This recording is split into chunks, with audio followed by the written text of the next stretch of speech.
And we're going to get into what's going on here in Babylon, what's going on in America is exactly what happened in Germany. You understand? The storm on the Capitol building was exactly what happened in Germany years before Hitler took power. Okay, and the same thing is going to continue to happen. The script, like, it's not a scripture, but as the saying goes, you don't know history, you're doomed to repeat it. And this is history being played back all over again. We're going to go over the beer hall push, which is something that happened in Germany. Okay, basically Adolf Hitler, before he became big, before he was famous, he was a nationalist of the Nazi party. Same as you got the different white supremacist groups of today. They're not, all of them aren't big members. All of them ain't famous. Donald Trump is the only main one that everybody know. But after what happened at the Capitol building, they're going to go to jail, do about 8 months like Hitler did out of their 5-year terms, and then they're going to come back. You understand? And then that's what's going to happen. Let's get some of the beer hall push, man. We're going to break down some history. Hall Putsch, November 8th, 1923. The interwar period in Germany was one of extreme political and economic instability, and by 1923, the country was in a state of turmoil.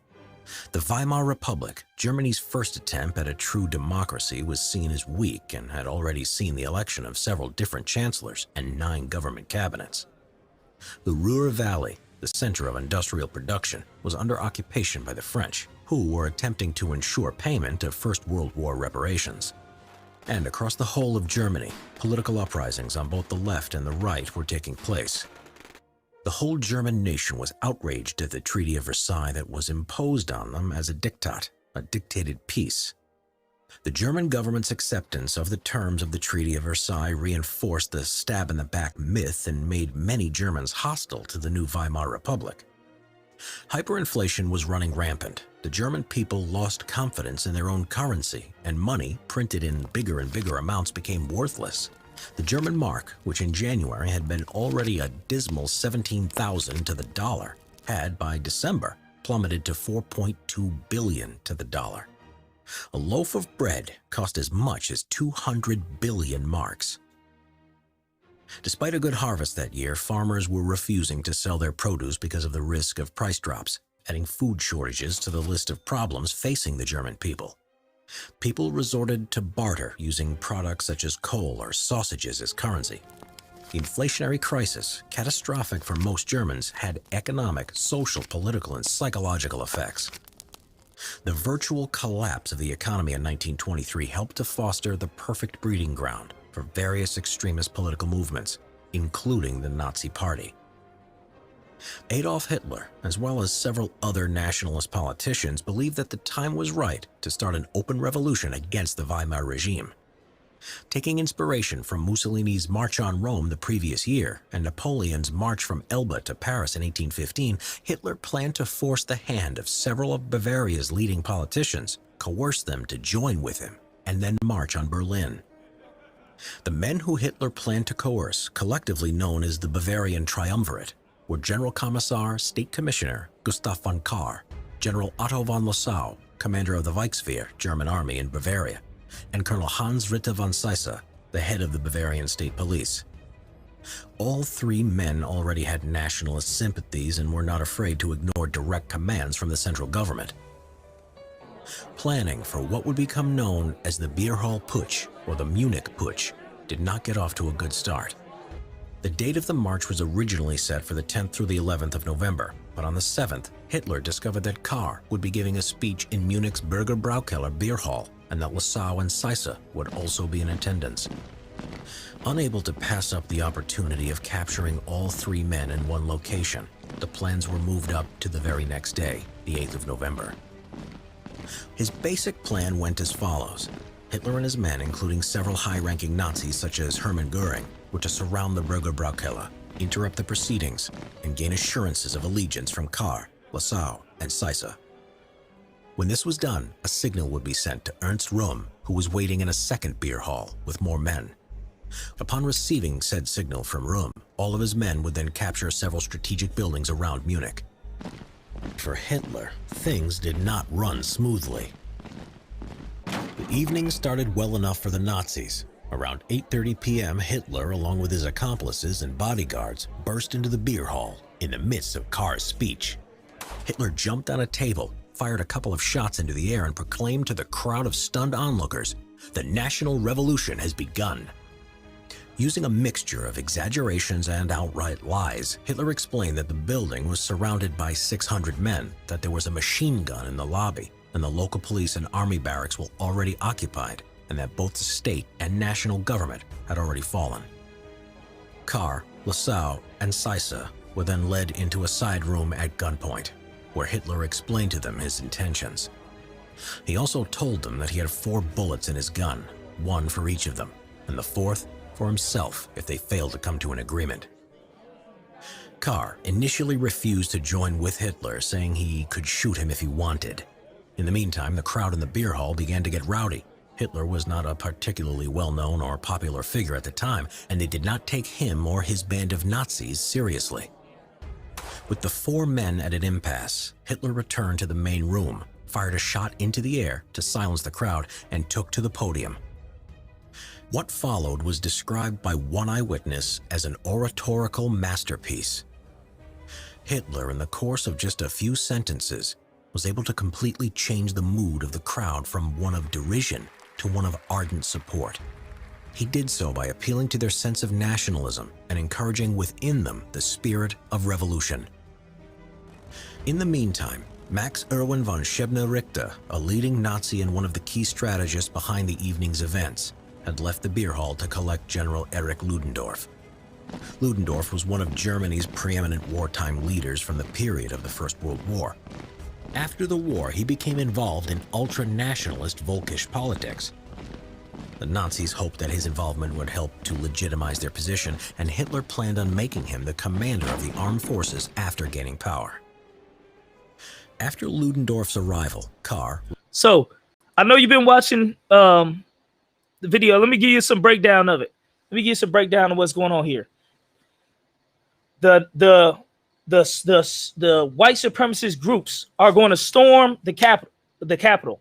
There's some main people that are in a beer hall at this time. So instead of them going straight to the Capitol, they're like, look, let's go to the beer hall and we can surround these main leaders, like how they did in D.C. where they surrounded Pence and Pelosi and all the main leaders. They did that. They seen them at a beer hall. They said, we need to go early, 3 days early, attack that, which is what you're walking into. They're going to storm it, surround it, and make threats that they basically join what their movement and what they're trying to push. You understand? Which is the same thing Trump enacted when he had those people. This is for educational purposes only, this video. So YouTube, there no strikes. It's for education. They're going to surround them like they did in Capitol building and here in DC, and they're going to try to force them to play ball with their type of government, what they want. All right. And this is exactly what happened here. You know what I mean? We're going to play the rest of it so you can get a little more of the beer hall push that happened in Germany, which is exactly the same scenario of what happened here in America. And you can tell the future what happened in Germany, what happened in America. What happened after this beer hall push? It failed. They didn't get the people agreed. Then when they got free, they said, fuck that agreement. Then they locked up multiple of the people. Some of them died. They locked up multiple of them. They locked up Hitler for 5 years, but he only did 8 months. During that 8 months, he wrote the book Mein Kampf, and then he came out as a hero. So all them white people you see on Storm Capitol getting arrested and all this and that, you think they're about to be in there 35 years? No. They're going to be doing a certain amount of time. They're going to come out as heroes, and the movement is going to be even stronger. So this is what we're dealing with. Let's get back into the history. Lassalle and Sisa gave their grudging but public consent to the scheme. It was at this point that Hitler made a critical mistake, deciding to leave the beer hall to see to matters elsewhere in the city and placing it in the command of Ludendorff. When Hitler returned a short time later, he found that all 3 members of the triumvirate had taken the opportunity to abandon the cause and leave the beer hall. All 3 then renounced their declarations of support. Without the help of the triumvirate, Hitler knew his planned national revolution was destined to fail, but nevertheless, he and Ludendorff put together a plan to march into the center of Munich and take over the city. The following day at noon, right there, this is the plan to march into Munich, the capital around that time that had a lot of things going on. They decide they're going to march into there, same way they did in the Capitol building. They're going to march into it and watch what happens, man. Just like what happened here in America. The two men, along with the rest of the Nazi revolutionaries, set off with around 2,000 men. They made it through the first police blockade unscathed, but not the second. A shot rang out, and there was a quick but intense... Right there. They made it through the first police blockade. Why was that? Because it was sympathizers, ones that let them through. How you gonna get through a police blockade with guns and ready for action when there's the capital area? Okay, this is just what happened. Look how they all. But this one here, they had more guns and they was ready. But the people in the capital had guns and pistols all over them. So and people got shot and police got killed. Same what happened here. It's the same thing. Okay, they're gonna march on the building with power, with force, as a white supremacy organization, the Nazi Party.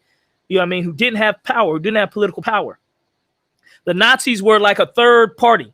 You had the Democrats, Republicans style in Germany, and then you had the Nazis who were a third party. The third party wanted to seek power, like Donald Trump might become a third party type person, where it's a third party behind Democrats and Republicans. And it's a third party with power. And that power is like how Hitler did it. He ended up getting power as the third party, getting voted high status. And then he killed off a lot of the enemies, the other political enemies.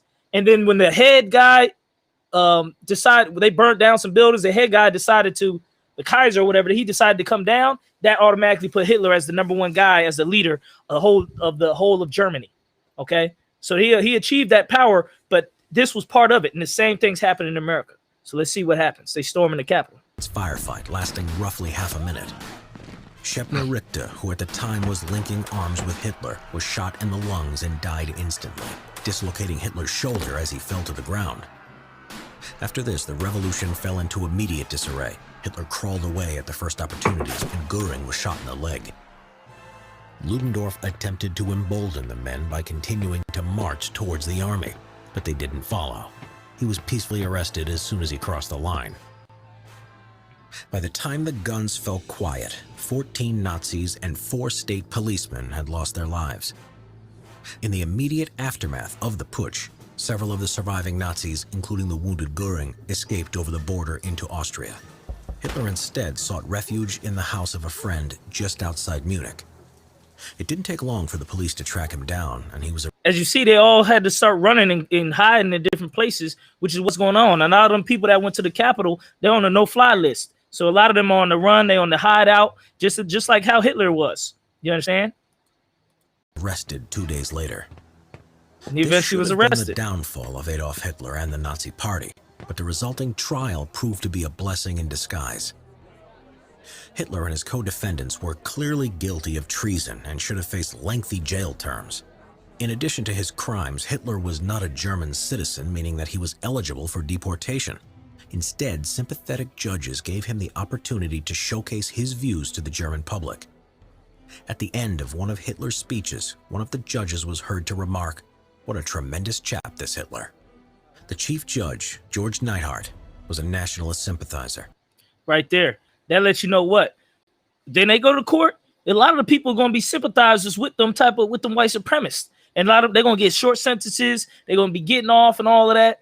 This is what same thing happened in Germany before the Nazis came into full power. Okay. And before World War III. So you know what's coming next. If you don't know your history, you're doomed to repeat it. Let's get some more. Who allowed the court proceedings to be part open and part closed, and even more surprisingly, let the defense decide what would become public knowledge. This had the effect of allowing Hitler to craft his public image, and by the end of the trial, he was a national celebrity. Hitler impressed the German public by his eloquence and the fervor of his nationalism. The trial happened in February 19... He's supposed to be at trial for storming the Capitol of Munich, being a part of killing police and everything like that. And they letting him speak at the trial and get his influence out and point across. They giving him a special trial. That's what they're going to give them devils, man, the special trials, where they ain't going to have to be spending much. They sentenced Hitler to 5 years. He did 8 months. And this is who you're dealing with. This is who you want to join. You want to join America. You say it ain't no conspiracies. The conspiracy is these dang devils are the Nazis. 24, just before the elections, and helped the Nazis to become the third largest group in Bavaria. At the culmination of the trial, Hitler was sentenced to the minimum possible sentence. That was just 5 years in the fortress prison of Landsberg, of which he would serve only 9 months. While sounding draconian, in reality the cells of the fortress prison were comfortable and well furnished, and inmates were allowed to receive daily visitors. Hitler used his period of confinement to further consolidate his thoughts and to write Mein Kampf. He would later describe this period of confinement as free education at the state's expense. He emerged from Landsberg a reinvigorated man with a newfound sense of purpose. And if I could, while he was in prison, he wrote that book, Mein Kampf. He started selling that damn book and got rich off of it. What do you think is going to happen? Donald Trump write a book about what all went down, he going to be getting rich. Those white supremacists that stormed the Capitol, they going to write books and stuff, and when they in prison, and these comfy prisons that they're going to go to, they're going to come out, sell them books, and be rich, be heroes. And the movement of the white supremacists is going to go even farther and be even more powerful. You understand? That's what they're going to do. And the enemy ain't the fake Jews in the Holocaust. The enemy is you, blacks, Hispanics, and Native Americans. That's who they're going to use their power to destroy. Perhaps the most enduring legacy of the Beer Hall Putsch was that it taught Hitler that the way to win power in Germany was by following legal means rather than violent revolution. One of his cronies, Alfred Rosenberg, claimed that November 9, 1923, gave birth to January 30th, 1933, the day that Hitler was made Chancellor of Germany. Hitler himself commented in 1933 that the events of the 9th of November, 1923, with its blood sacrifice, proved the most effective propaganda for National Socialism. See, he said that was the most propaganda for the movement, for the Nazi Party movement. That storming of the Capitol in Munich was the most propaganda they could ever got, and it shot them into superstardom. He went into prison, wrote that book. He's selling that book all over Germany, and getting millions off of it. Now he's super rich. That's what they're gonna do. Then he come out and he's like, now he's a political hero. You think the guys with the horns and the guys holding them who stormed that Capitol, you think they can't become politicians now? With the behind the movement, now they're the new set of politicians. They'll be the third party, not Democrat or Republican. They may go under the name of Republican, but they are different. They're a type of Republican that's the main white supremacist Republican, Nazis, man. And they're gonna come out and get power and get votes in this thing. You know what I mean? After they come out of prison and all this thing settle down, they arrest people and let them out. They're gonna be famous now because they stormed the Capitol. Now they're gonna be leaders. They're going to take that time in jail, be reading books, be getting visits, be getting promotion by Donald Trump and everything. We're going to do another Matrix Sessions later today. I'm going to shoot the video. I'm going to show you the emails. ISRAELITE, we infiltrate the groups, man. We be studying. We be looking. We get emails from white supremacists, man. We are part of the white supremacist email groups, and we read everything they see. They send to each other. Don't think we don't know what the hell we talking about. We know what we talking about. We read this. I'm going to show you in the next Matrix session. I'm going to do later today. I'm going to read you the email that I got on January 1st that they were going to storm the Capitol January 6th, and Donald Trump was not going to step down as president. I got the email a week before, and it was planned weeks, but I just read it the week before because I was reading different emails. But I look back and I said, look, on January 1st, they sent me an email because I'm part of their email group of the white supremacists. And I read their email because I want to know the enemy. And I know what they read, and I know what they saying. I know what they teaching. You understand? That's why the ISUBK is the truth. I'm going to show you the emails. Matter of fact, I'm going to go to email right now. We're going to show it to you right now. Fuck another video. I'm going to show it to you in this same video of when they sent out on January 1st that they were going to storm the Capitol January 6th. ISUBK reads their emails. What's next? They want to have 1 million armed men storm the Capitol again during the inauguration week. They got all types of plans. They want to go to each Capitol building and do the same thing. They're going to run for office. They got plans for world domination under Nazi Party, Nazi rule, Trump Party rule, making America great again rule. You think these people are not racist? You are insane. You think this place did not hate blacks, Hispanics, Native Americans? You are insane. And they're going to show you, man. They're going to be worse than they've been worse than the Nazis. They just going to show it to you even more now. I'm gonna show you the email right now. I'm gonna pull it up.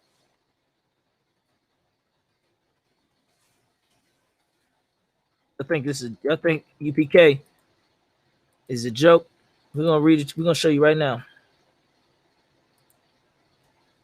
You can't see it well here. Let me make it big. Hold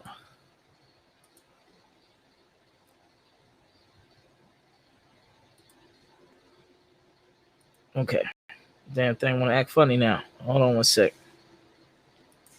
Let me get back to the email. All right. The name of the group, white nationalists, it's a white nationalist gun group.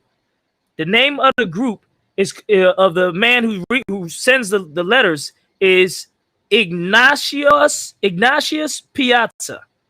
Ignatius Piazza must be some type of Italian who runs the gun group. Okay, I'm pulling it up on the email right now. So what is the President Trump plans to do on January 6th? That's the email. Front Sight Firearms Training Institute. This is a cover for a white supremacist group. All right. And they send the emails every damn near every day, daily.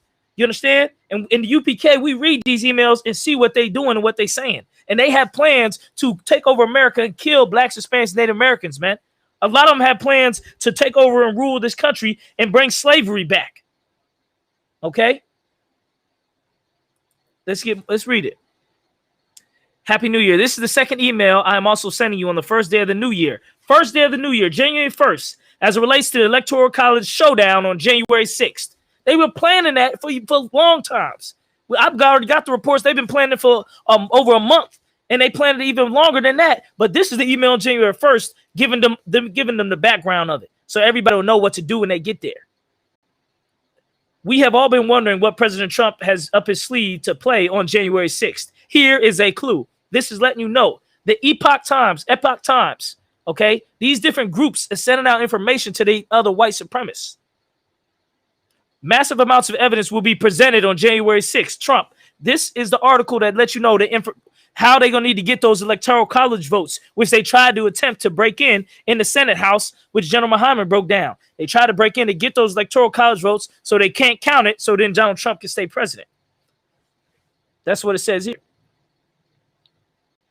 All right, let's read more. So much evidence on the hearings January 6th may take several days. I'm sure the evidence will include some of the news breaking today. All right, let's see what else. It said there are over 1 million votes in 3 states alone that would give the election to President Trump if addressed. Okay, they propaganda all that, letting them know, like, you know, the election was fake. They really believe this. It says anything can happen on January 6th.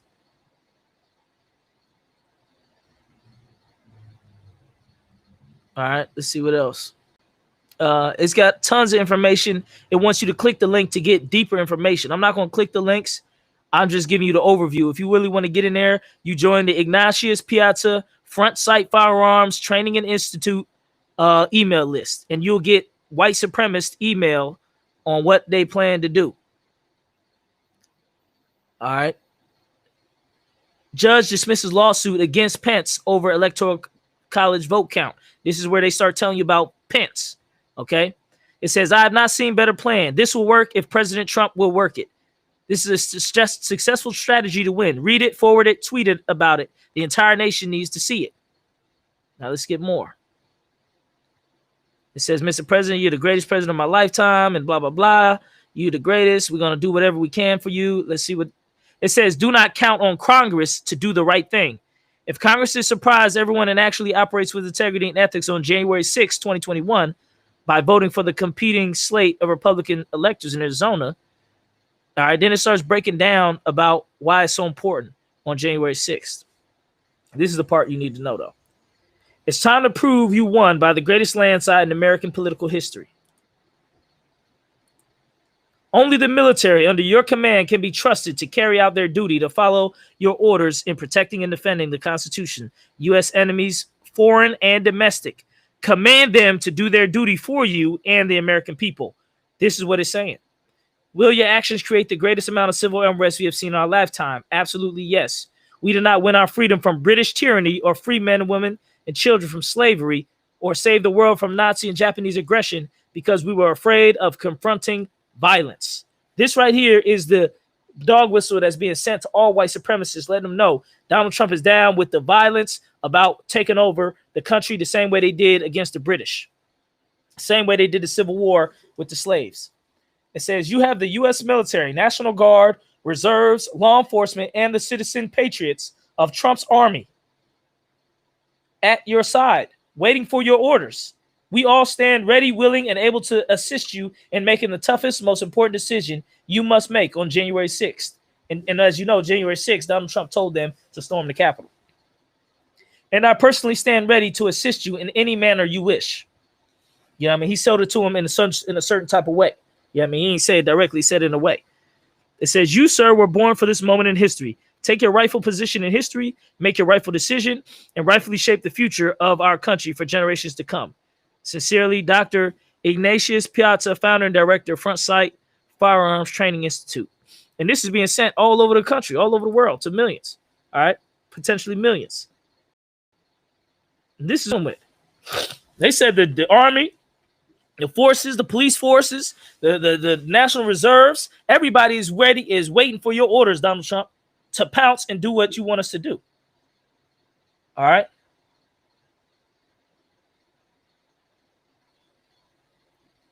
So that's what's going on. This is what they've been preparing. All right. I'm going to leave that up so you can see. Like I said, we get their emails. We see what's being sent out. All right. And I'm going to go through more of their emails and read more of their information so I can make sure to bring to you, the top, the information straight from the horse's mouth. Okay. Because you don't understand. They're trying to take over. They want to take over the whole country and continue white supremacy. All right. This country has never been for blacks, Hispanics, and Native Americans, and it never will be. Okay. It never will be for us. This is not our country. It's not for us. They don't care about us. Okay.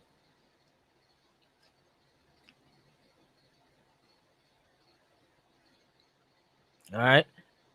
So this is the same thing that's going to happen. And like I said, when we piggyback up to what happened in Germany, we'll piggyback back to what happened in Germany. Hitler got arrested for him and his cohorts of white supremacists, a small band, storming the Capitol with guns and stuff. They went to jail. He went to jail for 8 months.